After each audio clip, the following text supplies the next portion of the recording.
Silakan duduk kembali, shalom. Ada sukacita, amin. Iya, kita bersyukur ya, Tuhan masih beri kesempatan kepada kita untuk menikmati kehidupan ini. Saya buka masker saya karena jarak kita cukup jauh ya. Puji-pujian kita tadi ya menunjukkan betapa indahnya hidup kita yang ada di dalam Tuhan ya. Betapa bahagianya kita menjadi orang percaya. Oh, ada kemenangan, ada pemulihan. Dan untuk itu Yesus mati di kayu salib. Ya, hari ini ya, minggu ini terakhir di bulan Maret, kemudian kita masuk bulan April ya, bulan minggu ke depan, dan kita sudah masuk persiapan ya, akan merayakan atau memperingati sengsara Yesus Kristus. Ya, kemudian kita peringati juga kebangkitannya. Ya, mengapa hal itu Yesus lakukan? Hanya satu, karena Dia mengasihi umat manusia. Dia mau ya umat manusia memperoleh hidup yang kekal itu. Dia tidak menginginkan kematian orang di dalam kefasikannya. Ya, Dia mau supaya orang bertobat. Nah, saudara yang terkasih dalam Tuhan, tema kita hari ini adalah ya, bersukacita karena namamu ada terdaftar di surga. Bagaimana kita yakin bahwa nama kita tercatat di surga? Nah, ternyata ada kitab kehidupan, dan orang-orang yang dicatat namanya dalam kitab kehidupan akan masuk surga. Menjadi pertanyaan, apakah nama kita ada di dalam kitab kehidupan itu? Tentu jawabannya harus dengan iman. Karena kita belum bisa lihat, belum bisa rasakan. Harus keyakinan yang penuh akan janji Tuhan, akan firman Allah. Dalam Lukas pasal 10 ayat 20 firman Tuhan berbunyi demikian. Lukas pasal 10 ayat 20. Namun demikian, janganlah bersukacita karena roh-roh itu takluk kepadamu, tetapi bersukacitalah karena namamu ada terdaftar di surga. Jangan bersukacita karena roh-roh itu takluk kepadamu. Nah, konteksnya adalah murid-murid kembali dari pelayanan dan mereka berhasil. Ayat-ayat di atas minggu yang lalu kita sudah renungkan firman Tuhan. Yesus mengutus murid berdua-dua. Tidak boleh bawa apa-apa. Nah, mengajarkan kepada mereka bahwa ada penyertaan Tuhan dalam hidup mereka. Nah, ternyata setelah mereka pergi berdua-dua, ada mujizat yang mereka lakukan. Ada orang yang dengar Injil dan percaya kepada Yesus. Ada mujizat, bahkan dikatakan roh-roh jahat takluk kepada mereka. Mereka pulang dan berkata, ya, bahwa mereka bahagia, senang. Di dalam Lukas pasal 10 ayat 17 sampai 18. Kemudian ke-70 murid itu kembali dengan gembira, senang, bahagia. Mereka pulang, tadinya pergi berdua-dua tidak boleh apa-apa. Ternyata di pelayanan mereka melakukan perbuatan-perbuatan yang dahsyat, yang luar biasa. Orang sakit disembuhkan, padahal mereka bukan dokter loh. Ya, orang sakit didoakan sembuh. Ya, buta melihat, tuli mendengar. Orang yang dirasuk roh jahat itu diperintahkan keluar, dan roh jahat itu keluar. Saya pikir bagi kita nggak asing ya melihat orang yang kerasukan roh jahat ya. Bagian ya kita wilayah timur, barat juga ya, Indonesia pada umumnya familiar dengan kuasa-kuasa kegelapan, magic. Itu kadang-kadang orang bisa dikerjain. Ya, bisa terikat dengan roh jahat, bisa dibuat guling-guling dan segala macam. Dan murid-murid mengusir roh jahat itu. Ya, 70 murid itu kembali dengan bergembira dan berkata, Tuhan, juga setan-setan takluk kepada kami demi namamu. Saya yakin ini satu suasana yang haru, yang luar biasa. Ya, Yesus ya menunggu mereka, kemudian mereka datang, Tuhan, ya kami berhasil, setan-setan pun Tuhan takluk kepada kami demi namamu. Ya, otoritas di dalam nama Yesus sungguh dahsyat, luar biasa. Lalu kata Yesus kepada mereka, aku melihat iblis jatuh seperti kilat dari langit. Yesus tahu apa yang terjadi. Waktu murid-murid melayani, walaupun Yesus tidak bersama dengan murid-murid pada waktu itu, tetapi Yesus tahu, dia maha tahu, dia tahu apa yang terjadi di pelayanan itu. Dan Yesus berkata, aku melihat iblis jatuh seperti kilat dari langit. Artinya Yesus tahu kemenangan yang terjadi bagi murid-murid itu. Sesungguhnya aku telah memberi kuasa kepada kamu untuk menginjak ular dan kalajengking, dan kuasa untuk menahan kekuatan musuh, sehingga tidak ada yang akan membahayakan kamu. Menginjak ular dan kalajengking bukan punya pengertian ular biasa, kalajengking enggak. Ini berbicara tentang kuasa kegelapan, kuasa si jahat, kuasa iblis. Dan kuasa untuk mengalahkan itu Yesus berikan kepada murid-murid. Waktu itu murid-murid tidak paham. Yang mereka tahu adalah mereka diutus pergi. Ladang sudah menguning, siap dituai pekerja sedikit.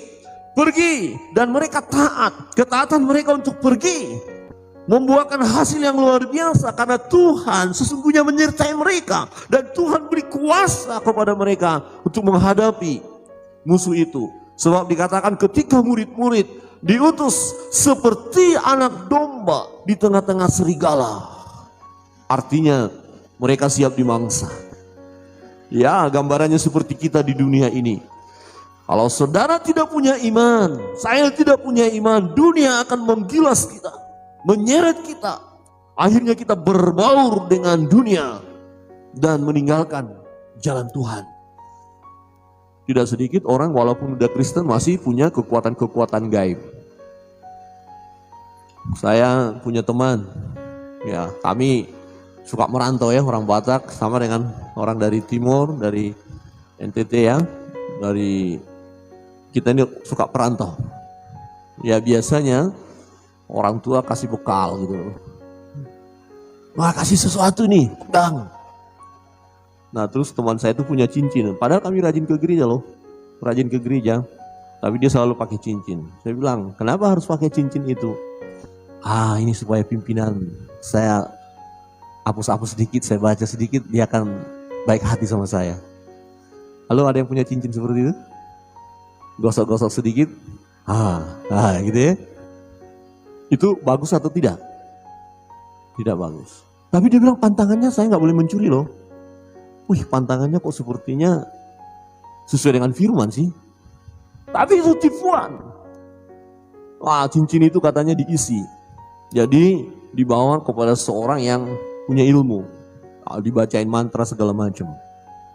Tapi itu kuasa kegelapan. Dan itu harus diputuskan, harus dilepaskan. Nah itu sebabnya ada orang-orang yang ya sulit mengalami damai sejahtera dalam hidupnya. Walaupun dia menjadi orang Kristen, karena masih ada ikatan kuasa kegelapan itu. Nah untuk menyelesaikan itu, di dalam nama Yesus, roh-roh jahat yang tadi mengikat bisa dilepaskan. Bisa dilepaskan. Saudara, ada kuasa di dalam murid-murid. Ada kuasa di dalam diri orang percaya. Ada kuasa di dalam diri saudara dan saya. Amin. Amin. Amin. Coba lihat kiri kanan dan katakan, ada kuasa di dalam engkau. Kuasa dari Tuhan ya. Satu ketika pelayanan kita, ya ada di depan itu dulu seorang yang terikat roh jahat. Kemudian ada anak-anak muda, kita doain. Waktu didoakan langsung gimana? Wah, ada seorang pemuda yang takut, dia enggak berani Pak katanya. Loh, kan ada kuasa? Enggak, Bapak aja. Harusnya kita berani dong, kan ada kuasa. Nah, kenapa kita enggak berani? Kemungkinan kita masih belum beres, ragu-ragu. Masih kemungkinan kita terikat dengan kuasa gelap itu. Tetapi anak Tuhan, orang percaya, dia memiliki kuasa untuk mengalahkan roh-roh jahat. Dia punya kuasa untuk menghadapi musuh yang besar. Maka Tuhan katakan, sesungguhnya aku telah memberi kuasa kepada kamu untuk menginjak ular dan kalajengking, melambangkan kuasa-kuasa kegelapan itu. Magic, mungkin saudara ya diperlakukan oleh orang lain, dibaca-baca mantra, diguna-gunai, disantet, ya kasih kuasa kegelapan. Atau yang sering kita dengar dari kampung kita apa? Suanggi, begitu ya. Wah, dikirim. Kira-kira kita kena nggak? Saudara masih kena nggak? Wah, kalau kita nggak beres hidupnya ya bisa kena. Tapi kalau kita hidup di dalam Tuhan, nggak kita hadapi. Dalam nama Yesus, kuasa kegelapan hanya engkau. Kau tidak punya kuasa untuk mengalahkan aku. Ya, waktu anak kami masih kecil, kami melayani di Tabanan. Ya, tiba-tiba anak ini nangis terus. Ya, Yemima. Akhirnya kita berdoa. Habis berdoa langsung lampu mati. Ini ada apa? Oh, terus tolak. Dalam nama Yesus kuasa kegelapannya. Kemudian langsung hidup lampu. Tahu-tahu di selimutnya ada ulat bulu yang besar. Ulat bulu yang besar saya tangkap, saya bakar sambil doa. Dalam nama Yesus. Akhirnya tenang kembali suasananya. Bisa saja orang mau ngerjain saudara. Jangan sampai kalau orang lain ngerjain kita dengan kuasa gelap, akhirnya kita balas juga dengan kuasa gelap. Akhirnya yuk kita cari ilmu yang lebih tinggi. Nah, teman saya itu, saya bilang lepaskan. Oh jangan layak, dia bilang. Loh, kamu percaya sama Tuhan? Ya saya percaya. Tapi kan ini kan tujuannya baik.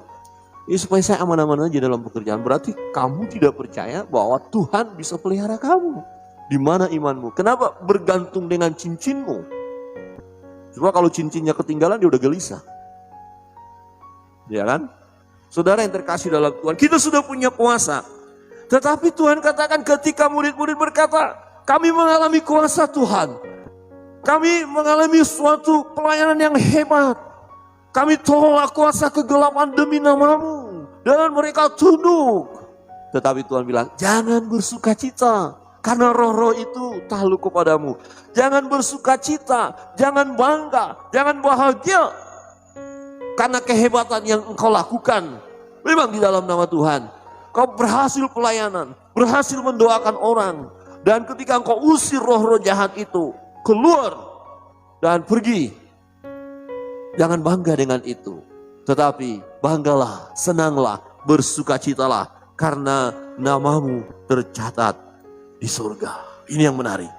Saudara, mengapa kita tidak boleh bangga atau bersuka cita terhadap keberhasilan kita dalam pelayanan? Terhadap kuasa yang hebat dari Tuhan yang kita terima. Mestinya kan, wah ini kan dari Tuhan, saya melayani, saya wah hebat. Kalau ada apa-apa panggil saya ya, saya ahlinya. Ada orang langsung tulis ahli usir setan. Hubungi 24 jam 0 sekian. Ahli usir setan. Akhirnya namanya mulai ya dimunculkan. Tetapi Tuhan katakan enggak perlu itu. Ya, tetapi kita harus bersuka cita oleh karena nama kita tercatat di surga. Alasan yang pertama adalah karena sesungguhnya yang terutama adalah nama kita tercatat di dalam kitab kehidupan.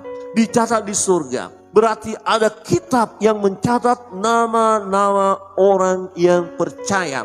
Nama-nama orang yang akan masuk surga tercatat dengan rapi. Ada kitab kehidupan. Tapi ada juga kitab-kitab lain. Ya, yang mencatat nanti semua pekerjaan-pekerjaan manusia. Dan kitab-kitab lain itu, saya sebut itu kitab kematian. Anda tidak akan bisa masuk kepada surga. Mereka setelah dibacakan nama-nama di situ dan perbuatan mereka dicampakkan ke neraka. Di dalam Wahyu pasal 3 ayat 5. Jadi ada buku atau kitab-kitab lain dan ada kitab kehidupan. Dalam Wahyu pasal 3 ayat 5. Barang siapa menang, ia akan dikenakan pakaian putih yang demikian. Aku tidak akan menghapus namanya dari kitab kehidupan. Aku tidak akan menghapus namanya dari kitab kehidupan. Melainkan aku akan mengakui namanya di hadapan Bapakku dan di hadapan para malaikatnya. Suatu ketika kan Yesus pernah berkata, kalau kamu malu mengakui aku di depan orang, aku pun akan malu mengakui kamu di depan Bapakku. Ini berbicara di sini. Jadi nanti di hadapan ya Allah Bapa. Dan Yesus berkata, betul. Ini layak masuk karena ada di dalam kitab kehidupan. Di dalam Filipi pasal 4 ayat 3. Bahkan ku minta kepadamu juga Sunsugos, temanku yang setia. Tolonglah mereka, karena mereka telah berjuang dengan aku dalam pekabaran Injil. Bersama-sama dengan Clemens dan kawan-kawanku sekerja yang lain. Yang nama-namanya tercantum dalam kitab kehidupan. Nama-namanya tercantum dalam kitab kehidupan. Jadi Paulus katakan ini loh teman-teman saya. Jadi dia tahu persis teman-temannya ini yang percaya kepada Yesus dan mereka giat melayani Tuhan dan tanpa keraguan. Ya Paulus berkata nama mereka, nama-nama mereka tercatat dalam kitab kehidupan. Bagaimana dengan nama-nama kita? Nama Bapak Ibu ada dalam kitab kehidupan? Halo, kira-kira ada nggak ya? Atau kitab yang lain? Berbahaya ya. Nah, bagaimana caranya supaya nama kita ada dalam kitab kehidupan? Nama siapa yang dicatat dalam kitab kehidupan itu? Nama yang tercatat dalam kitab kehidupan, nama orang yang tidak berdosa. Karena dalam kitab kehidupan tidak ada boleh dosa. Nah, siapa yang menyelesaikan dosa manusia? Adalah Yesus. Oleh darah Yesus kita disucikan, dikuduskan. Jadi kita yang datang kepada Yesus, yang memang tadinya kita pendosa, upah dosa adalah maut. Kita orang jahat, tetapi Tuhan mengasihi kita. Ketika kita meresponi panggilan Tuhan, panggilan Yesus, kita percaya kepada Yesus, kita terima Yesus sebagai Tuhan dan Juru Selamat kita secara pribadi. Dan kita buktikan dalam hidup sehari-hari bahwa kita adalah pengikut Kristus. Maka nama itu ada di dalam kitab kehidupan. Saudara percaya kepada Yesus? Menerima Yesus sebagai Tuhan dan Juru Selamat saudara secara pribadi? Nama saudara tercatat. Tapi nanti dulu, Pak Pendeta, bukankah ada ayat yang berkata orang itu sudah berseru, tapi kok namanya nggak ada dalam kitab kehidupan? Wow, luar biasa ya. Dalam Wahyu pasal 20 ayat 12. Dan aku melihat orang-orang mati, besar dan kecil, berdiri di depan tahta itu. Ini penting ya Bapak Ibu Saudara, ada orang yang tidak memahami ini, pokoknya dia lagi stres, depresi, langsung ada bunuh diri saja. Dia nggak tahu, nanti dibangkitkan lagi kemudian dihakimi. Hati-hati. Ya, jadi harus berpikir panjang, apa nanti yang akan terjadi ke depan.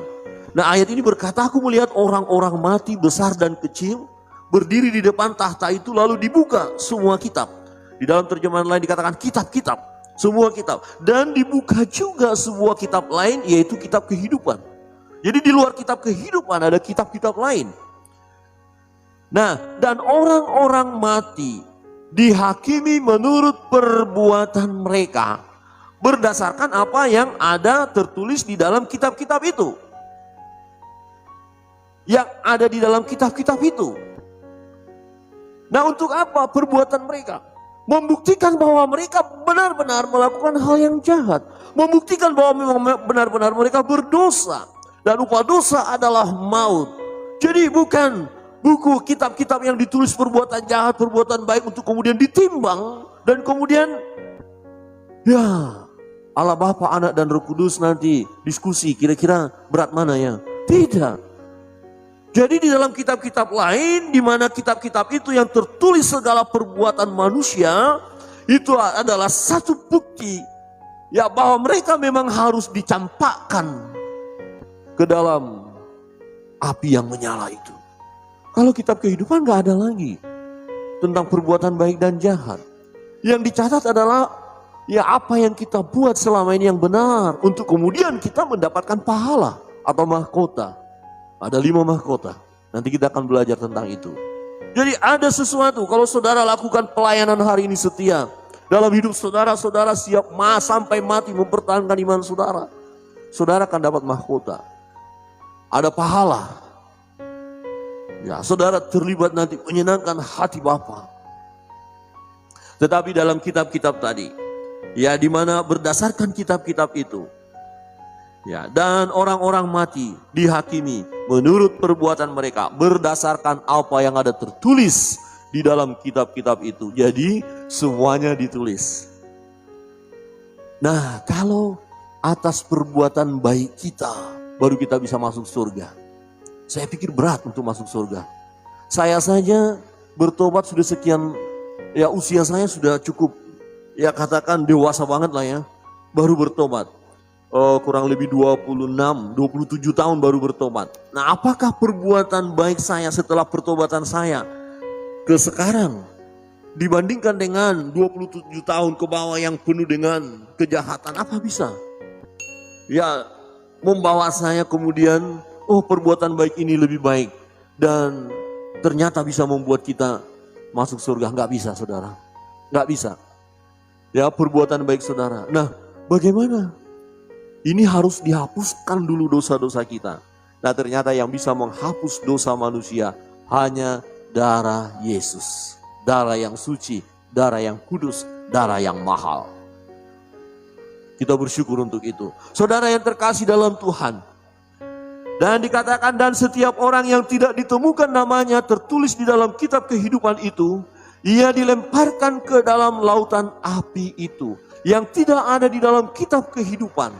Berarti dia tidak percaya kepada Yesus, dan dia tidak taat kepada Allah. Perbuatannya jahat, perbuatannya betul-betul jahat. Dan dia akan dilemparkan ke dalam lautan api itu, neraka, saudara. Saudara yang terkasih dalam Tuhan, waktu murid-murid pulang dengan senang, setan-setan takluk, ya, kepada kami demi namamu, ada kuasa yang kami miliki. Tuhan bilang, jangan bersukacita atas itu, bersukacitalah karena namamu tercatat di surga. Karena begini, saudara hebat di bumi ini, melayani hebat, tapi kalau nama saudara nggak tercatat dalam kitab kehidupan, sama saja akan masuk neraka. Ya, ini yang tidak dipikirkan oleh orang banyak tentang kehidupan di masa yang akan datang, sehingga hidup di bumi saat ini sesuka hatinya saja. Tetapi ya, ada waktu di mana tidak ada kesempatan lagi buat mereka, karena sudah ada waktu seperti pembacaan kita tadi. Ya, dikatakan kalaupun umat itu berseru, aku tidak mau mendengarkan mereka, karena berkali-kali umat itu diingatkan oleh Allah melalui nabi-nabi, mereka tidak mau dengar. Dan pada akhirnya umat Israel dihukum, umat Yehuda dihukum, dibuang ke Babel. Saudara yang terkasih dalam Tuhan, itu adalah gambaran juga bagi kita. Kalau kita tidak mau bertobat, kemudian mungkin kita bertanya, loh, dia sudah berseru di dalam nama Tuhan kan, Pak Pendeta?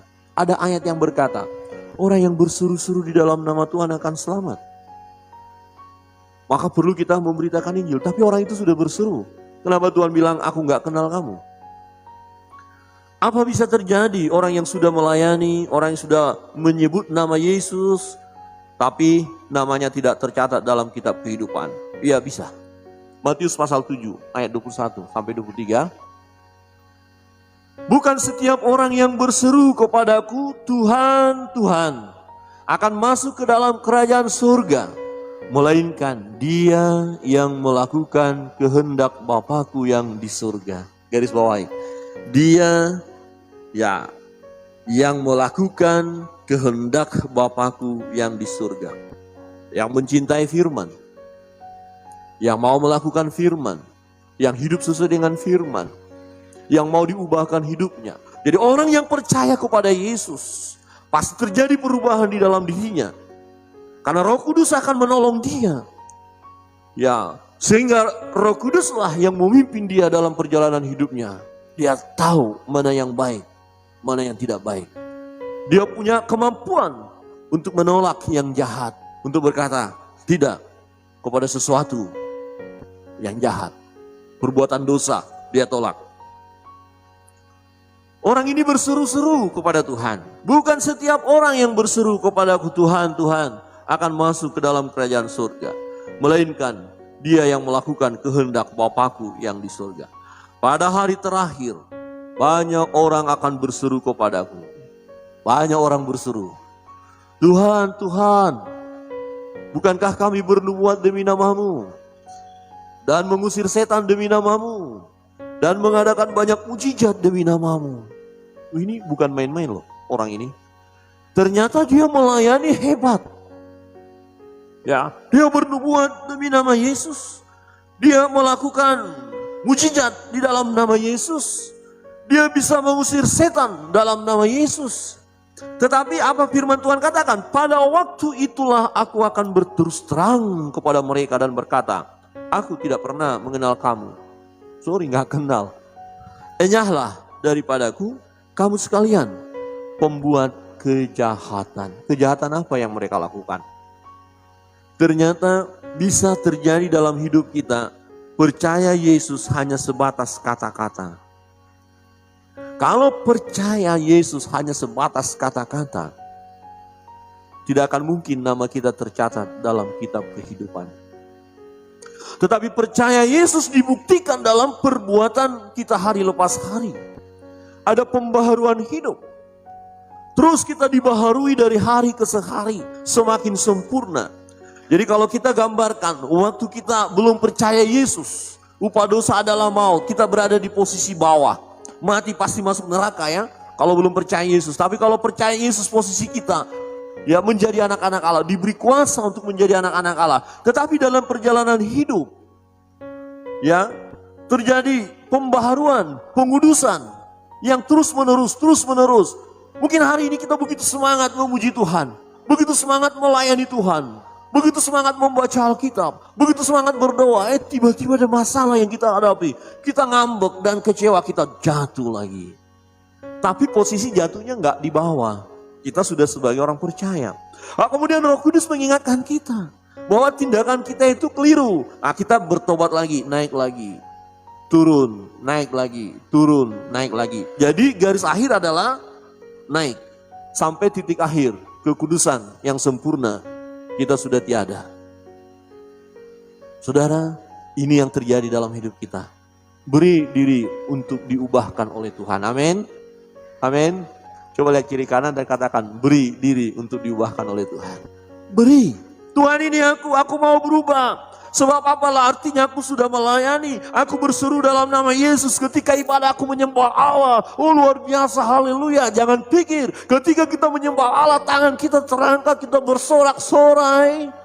Hanya sebatas ibadah saja seperti kita ada di surga. Tetapi praktek hidup hari lepas hari. Orang lain tidak bisa melihat bahwa Kristus ada di dalam diri kita. Ini yang dikatakan Aida, Tuhan bilang apa? Kamu melakukan hal yang jahat.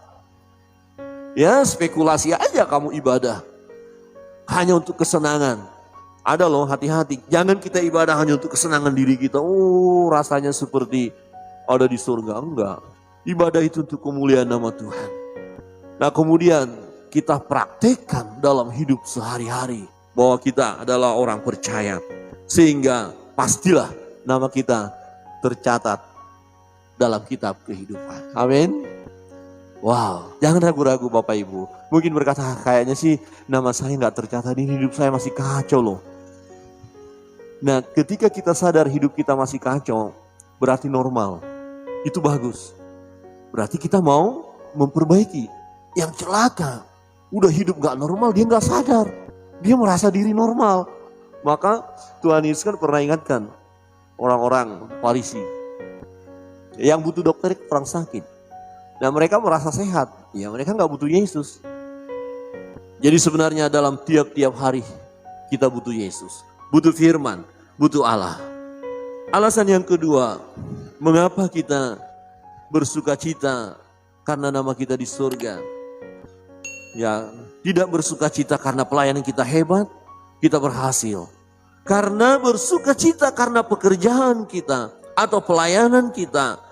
Itu bisa membuat kita menjadi sombong. Kita bisa berkata, ini karena aku, saya hebat, saya dipakai Tuhan dengan cara yang luar biasa.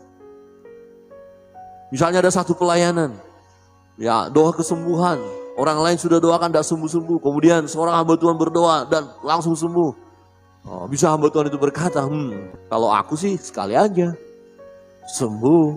Saya punya karunia untuk itu. Benar, ada karunia untuk itu. Tapi hati-hati. Jangan bangga dengan itu, jangan bersukacita dengan itu. Kalau kita bersukacita, bangga dengan itu, memungkinkan kita akhirnya menjadi sombong. Kita merasa diri hebat. Saya pernah mendengar ada hamba-hamba Tuhan yang dipakai Tuhan luar biasa. Kemudian mulai sombong. Ya, kalau diundang misalnya pembicara, tanya dulu. Ya, persembahan kasihnya berapa? Ada kriterianya. Kalau Bapak ini, ya sekian. Kalau itu sekian. Dan ini satu kesaksian benar, seorang pernah bersaksi, dia punya persekutuan kecil. Dia telepon hamba Tuhan ini. Ya.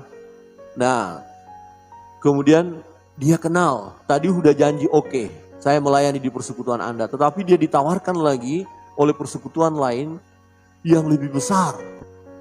Ya honornya. Dan dia tolak.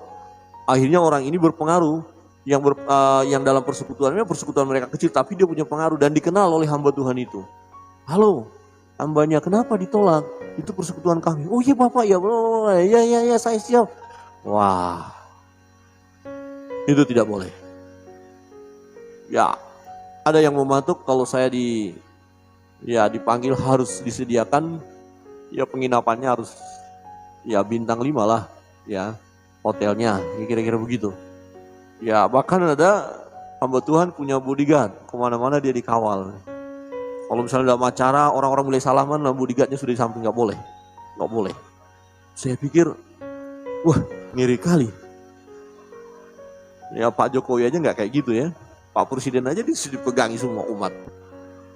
Hati-hati, mulai membanggakan diri. Nah ini fakta. Fakta yang terjadi, ada hamba-hamba Tuhan yang dipakai oleh Tuhan dalam pelayanan. Dan menjadi terkenal dan akhirnya sombong. Itu sebabnya Tuhan katakan jangan bangga dengan itu. Jadi sebenarnya utamanya kita adalah nama kita tercatat di surga. Dan orang-orang yang kita layani, namanya pun tercatat di surga. Paulus tidak meragukan bahwa namanya tercatat di surga. Dan dia juga tidak meragukan nama sahabat-sahabatnya yang melayani bersama dengan dia tercatat di surga. Dan dia juga tidak meragukan umat yang percaya bahwa namanya juga tercatat di kerajaan surga. Orang yang percaya kepada Tuhan, yang percaya kepada Yesus, dia memperoleh keselamatan. Dia tidak akan masuk jurang maut. Nama tercatat di surga. Saudara yang terkasih dalam Tuhan, ini menjadi sesuatu yang penting dalam hidup kita. Apakah perlu kita mendapatkan karunia-karunia yang hebat, membuat mujizat kesembuhan? Perlu juga. Seorang sahabat menelpon saya dari Kalimantan. Pak Pendeta, saya rindu sekali seperti teman yang di sana itu. Dia berdoa, wih dahsyat sekali, urapannya itu loh. Jatuh langsung sembuh. Wah hebat. Boleh nggak kita minta seperti itu ya? Oh boleh saja Pak, saya bilang. Silakan minta. Tapi kalau dikasih, ya bersyukur. Kalau enggak, ya jangan kecewa. Itu kan karunia pemberian. Tapi minta boleh? Boleh. Tuhan pakai saya. Ya, urapi saya. Nah apakah untuk hamba-hamba Tuhan? Tidak. Untuk jemaat. Satu kisah nyata di Bali ini. Di satu perusahaan, tiba-tiba ada orang yang kerasukan. Kerasukan di pabrik begitu. Nah kemudian orang berkata, di situ ada orang Kristen. Katanya orang Kristen bisa usir setan. Nah ada jemaat ini baru percaya sama Tuhan. Dia dipanggil Bapak ini. Dan Bapak ini hanya berdoa begini. Kata orang-orang di sini, saya orang Kristen. Dan kalau orang Kristen bisa usir setan. Sekarang saya usir setan, keluar setannya. Dia bukan pendeta. Itu kisah nyata. Saudara orang Kristen, amin, bisa usir setan? Bagaimana? Kalau sudah dalam nama Yesus. Atau kita sudah ada di dalam ruangan, keluar. Kalau nggak keluar, aku yang keluar. Capek. Kadang-kadang 1 jam 2 jam kita layani nggak keluar. Aduh capek ya. Halo, siap terlibat dalam pelayanan? Tapi jangan katakan kalau kau nggak keluar aku yang keluar, jangan. Kau yang tetap keluar karena kau roh jahat. Nggak boleh ada dalam diri orang ini. Dengan otoritas nama Yesus. Harus berani dong kita, kan anak Tuhan. Tuhan yang kasih kuasa itu loh. Kita nggak nyadar aja selama ini. Akhirnya kita nggak praktekkan. Saya gambarkan begini, kita ini seperti aki yang sudah dicas, tapi nggak pernah dipakai. Akhirnya kita nggak tahu dahsyatnya aki yang sudah dicas itu. Seterang apa kalau kita sudah colokkan ya. Lampu itu hidup apa enggak? Nggak pernah kita tahu. Padahal sudah di full gitu ya.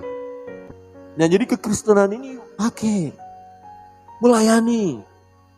Jangan takut menghadapi tantangan, amin. Terlebih karena nama kita tercatat di surga. Nama kita tercatat dalam kitab kehidupan. Apabila tiba waktunya, sangkakala Allah berbunyi. Nama-nama dipanggil. Dia buka kitab kehidupan. Jemaat Sinam, pemuda-pemudi, bapak-bapak, ibu-ibu. Akankah kita bersama-sama nanti? Amin. Berarti aminnya ya. Amin. Ya, amin. Kita bangkit berdiri, kita naikkan satu pujian, kita bersuka cita. Ya, bila sangkakala Allah terdengar, dan ini satu penantian kita yang pasti loh ya. Ya, tanda-tanda akhir zaman sudah nyata ya. Tapi kita tidak tahu tanggal berapa, bulan berapa, itu bukan urusan kita. Ya, urusan kita adalah berjaga-jagalah, pertahankanlah iman kita.